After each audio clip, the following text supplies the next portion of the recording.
What is up, KKRC friends and family? We're back here with another video. It's I know it's only been a minute, like 6 years or something like that, whatever. But since me and my oldest son have made a video together on the RC car stuff, so it's been a long time for both of us to, well, not, I wouldn't say both of us get into it, because even my youngest son, he's getting into it.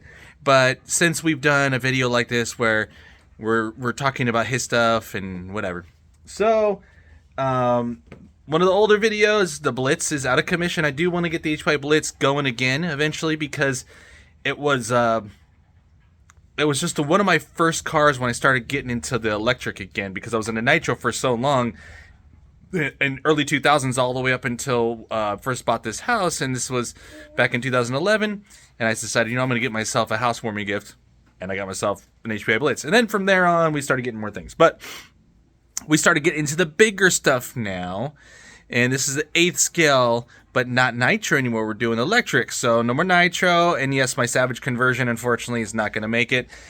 It is hanging up over here. Let me kind of give you a glimpse. Don't mind the mess, like usual. But yeah, it was a nice project. The TVPs, or twin vertical plates, TVPs, I think. Yeah, super durable. I love these things. They do not bend. And this was from some dude off of eBay, custom makes those things. And you can see how my street just completely tore that thing up. I still have my receiver in there, which my receiver I'm going to use for another project that I have coming up. I'm probably going to get a low C Mini B, and that's going to go in there. And this roller is going to stay as is until I figure out what I'm going to do with it. I don't know if I'm going to continue doing the electric stuff with it or not. We'll see, because this guy over here, I do actually technically need a bigger motor for this, and it'll be a 1717 motor, which is a little bit bigger. Still censored motor, or they have their, I think, 1520 motor, which has all the same goodies as this, because this is, I think, is a 1515 motor, but has all the same goodies. So I'm sorry, not as this. This is a 1550. The 1520 has all the same goodies as a 1717, but at a cheaper cost. And I'm not sure why, but it's something I might entertain here for this truck. But for the most part, with the gearing the way it is, and these dual fans, this is holding up. But this Mamba Monster X 6S will be able to handle a 1717 motor, 1717 motor, and or 1520 motor. Is 8S capable, but obviously the ESC wouldn't be on here. But ultimately, yes, Frankenstein is a beast. So back to the origin of this video, is we're going to talk about my son's Kraton here. And this Kraton was an eBay special. We did get it off of eBay. Well, actually, I got it from my brother-in-law and blah, blah, blah. So anyway, end up getting this Kraton here, and it had seen better days. It was, for the most part, it was working great, and we did have to change the motor out. So the motor that was in there was a different motor. This one came out of the other eBay special I have, which is that guy. And so this guy, we changed the motor out because in my son's Kraton here, it was starting to do weird stuff. So, actually, I'm just going to flip it around like this. Okay, so we still have to get the center diff back together. And the reason why this is somewhat apart is because every time my son would jab the throttle, it would do this weird clicking noise. And nothing necessarily was broken, seemingly broken, because the truck was moving. It was still popping wheelies and stuff like that, but I was, what the heck is going on? And unfortunately, I didn't film it, but in the rear here, in the rear diff, there was a little bit of carnage. And what I mean by carnage is, I'm not going to show you the broken pieces, but I'm going to show you what I did have to replace. The good old 440 pins. Get yourself a couple bags of these. I have more on order. Yes, I know you can get drill blanks and snap, but some of those companies, they want you to subscribe to some crap and become a member or get an account, and there's a minimum order, and I'm not going to spend like $100 on some drill blanks or even like $30 for that matter. I'm not going to spend all that money for drill blanks. I don't see myself breaking these too often, and I heard Mugen makes some ones the same size. 2.25 millimeter. These are 9.8 millimeters in length, 2.25 millimeters in diameter, but I heard Mugen makes some very similar ones, and they're stronger. Anyway, I did have to replace those. And but the one thing that drew my attention first was, the bearings in the back. And this is not one of, I think this is the bearing for the back. I'm not sure. No, wait. These are the bearings. Yeah. These are the diff bearings right here. Those are the ones you want to replace. Sorry, I know it's getting out of focus. And I buy these Amazon special bearings because I'm going to tell you right now, I've gone through those supposedly great fast eddy bearings, 2 packs of them in my Baja right over there. Each set, well, I'm not saying the whole set, but definitely for the out drive where it comes out of the center diff and everything, goes to that drive shaft, maybe 5 packs until it completely grenaded. And I'm not talking about, oh, the shielding fell off, whatever. It seized. The balls were gone, and somehow the thing seized up like cockeyed. It was horrible. So I'm not spending all that money, and I'm on those fast eddy bearings, and I'm getting those cheap ones, and you replace as needed. So anyway, back on topic. I was in the rear diff. I was checking out some stuff. Bearings, the one that caught my eye first, it still had the metal shielded bearings in here. So this was all original Arma stuff, like, V1 through V, I don't even know what version, didn't come out with the rubber sealed bearings, until later. So this was one of the first iterations, which is fine. There's nothing wrong with it. There's not too much difference between all the iterations, and they beefed up a few things here and there, but it's nothing that you can't do yourself. Ultimately, it's the same exact platform, and I went ahead and rebuilt this rear diff. I did put 30 in there. I'm going to do 30, 100, and 60, and that seemed to actually work perfect for Frankenstein over here. He's loving it. So I think... Well, Frankenstein is not a she.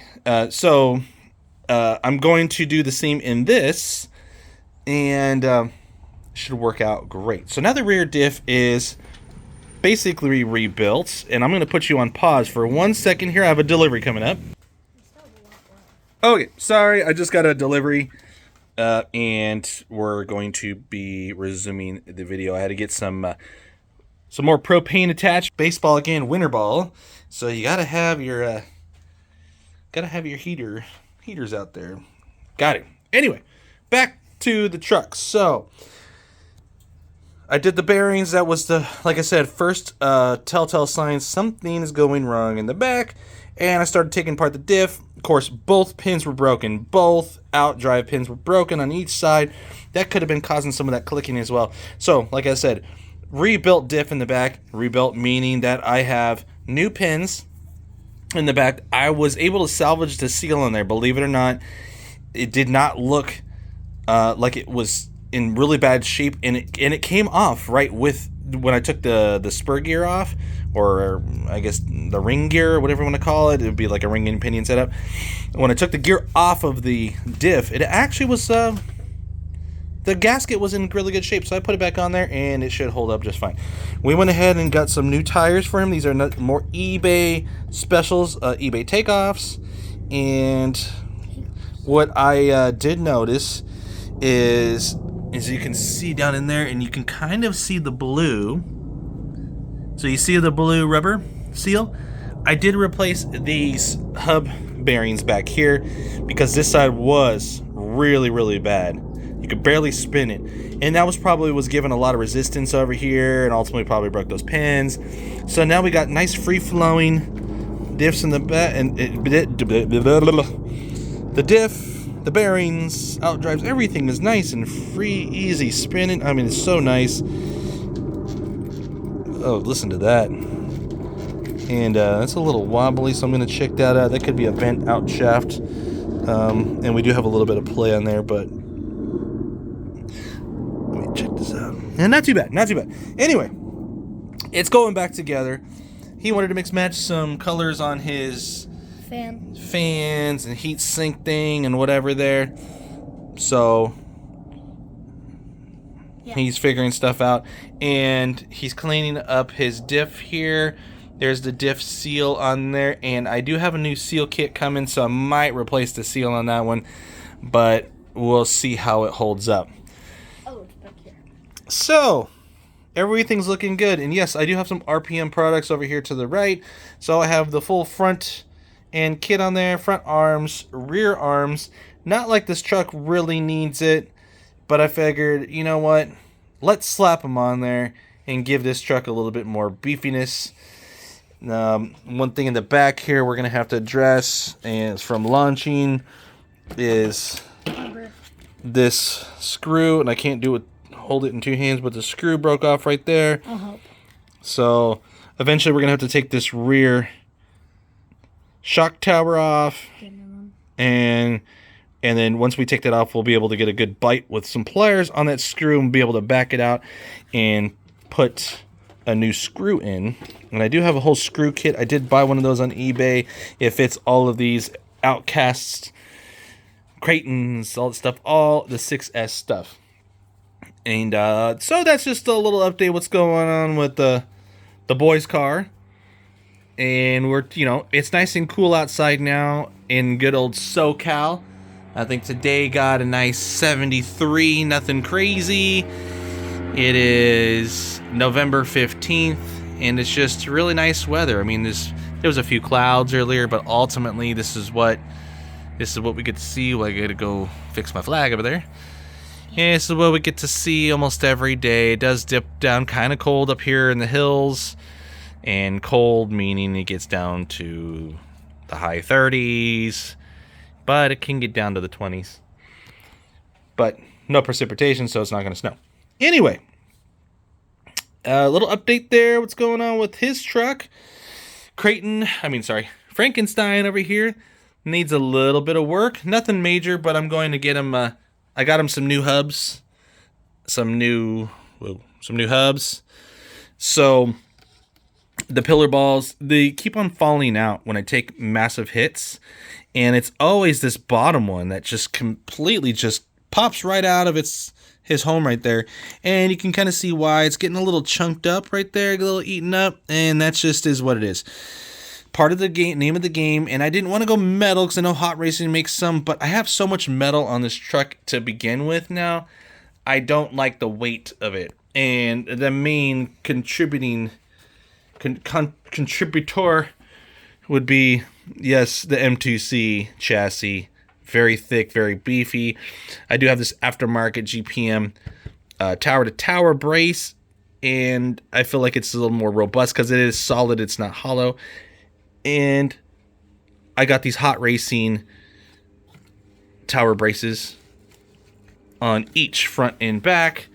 And of course I have hot racing diff housings, or hubs, or whatever you want to call it, but I did not opt for the hot racing diff housing covers, only because I wanted to keep that plastic and not add so much more weight to this vehicle, because it is really heavy right now as it sits. I do have a Basher Queen rear shock tower, and eventually I'll probably get a Basher Queen front shock tower. But to be honest with you, the EXP aluminum shock tower, I don't have a micro scale, but I mean, it's in the palm of your hand. It really does not feel like much of a difference. So I don't even know if it's worth it going Basher Queen or not. And if you can find some EXP takeoffs, I would probably just opt for that. You can get a whole lot of these. I think there's 2 shock towers and some other crap from Basher Queen, 60 something bucks. And I think with the EXP shock towers, you can get 2 of them for like $40 or something like that, less than that, because they're takeoffs. Used might even be cheaper. Brand new, usually they're about $40 or so. And I did opt for the Basher Queen servo bracket there, or mount, whatever you want to call it. So yes, it's a heavy truck, but like I said in one of my other videos, and I know I'm kind of just bouncing all around here, but it's been a while since I made a video for the RC stuff, but I feel that there should be a mounting position somewhere. This shock tower should come out a little bit more right here, and there should be one lower one right here, and give you a little bit more down travel. I'm fully drooped right now, and I don't have any of the whatchamacallits in there, the little droop screws or whatever you want to call them. But I mean, that's all I got. Excuse me. That's it. So when you hit the ground, you only got basically not even half of the tire diameter to go before you slap your chassis. And I just don't think that's quite right. And they should. I mean, there's a lot of computer stuff out there, and someone should get on CAD and really draw something up and see measurements and see how far you can go, chassis slap and everything like that, before you max out the shock on the up travel, and then use that and give it a little buffer. I would say maybe a few millimeters, and then come off of the side here and give another mounting option. I think that'd be great. Like the front, this EXP has 2 mounting options there, and this rear does have another mounting option that's lower, but that's really just to get the angle of attack or the fulcrum a little bit different. But anyway, what's up, dude? When I was cleaning this, that thing fell off and that snapped. Well, so he did not save his gasket. So this is something, lesson learned. Always take your gasket off. Yeah. Before you start cleaning and getting in there. I saw it on there, and I was going to let it kind of fly, because you need to learn from your mistakes. That's part of this stuff. And people tell you what to do all the time. It's sometimes not retained unless you mess up yourself. So anyway, that's all that stuff. Frankenstein's getting together. Baja Ray. Something happened with the spare tire thing, and I don't know what both of my kids did with that. It flung off somewhere, and I'm not fixing that. And then the big boy, yes, big boy's going out with us this weekend, and I have not done anything to this truck other than RPM arms. well, RPM arms all around with the mud guards, more of sandblasting guards, and then a new fan. And the only reason why I got a new fan is because the stock one of the fins broke off. And yes, I was sending this thing to the moon. And flat landing it pretty hard on sand, albeit, but it still took a beating, and the fan broke. So anyway, lots of little things going on here. Well, I'd say the big things. And then eventually here pretty soon, I'm going to get a Mini B, and I'm going to do a hobby wing setup in it, and I'm going to be ripping that around here in the front. And I do have a couple of slashes over there hanging on the wall that I do want to get kind of, just kind of ripping here, pretty good. These are kind of, I would say, somewhat my parts cards, but I have extra parts, so I can get those ones going. And then I have, of course, the one down here that I need to get going. Yes, there's all these different tires and stuff on it, but it does have the brushless system in it, and it does scream. What? So maybe you get a cheapo brushless system from one of these guys too, and then I'll be racing my Mini B, and the boys can race these small little trucks in the front with us, because they're light and they don't ruin a lot of stuff. I don't know, we'll see. But yeah, that's kind of the main point of me getting the Mini B, because first of all, I really want one, and second of all, when you're ripping around, and yes, we don't have a massive lot. I would say our lot's okay size, and I could do something in the front here, not so much in the back, because I do have a lot of things going on in the back, but I could make a little dirt track in the front. But I do like in the summertime and springtime, I have nice, decent grass out here, keeps everything cooler, so I'm going to keep that the way it is. But I'm thinking about a bunch of ramps. I mean, we have ramps all over the property. There's probably some on the side drive over there. I don't know, but they're all around the place, and I figure if I make these ramps all around, we can make a little track in the front. We can come down the driveway right here, jump from the street up onto the wall, come up the embankment, come back around here and do the track again. So you start doing that with these bigger trucks, and you just start tearing crap up.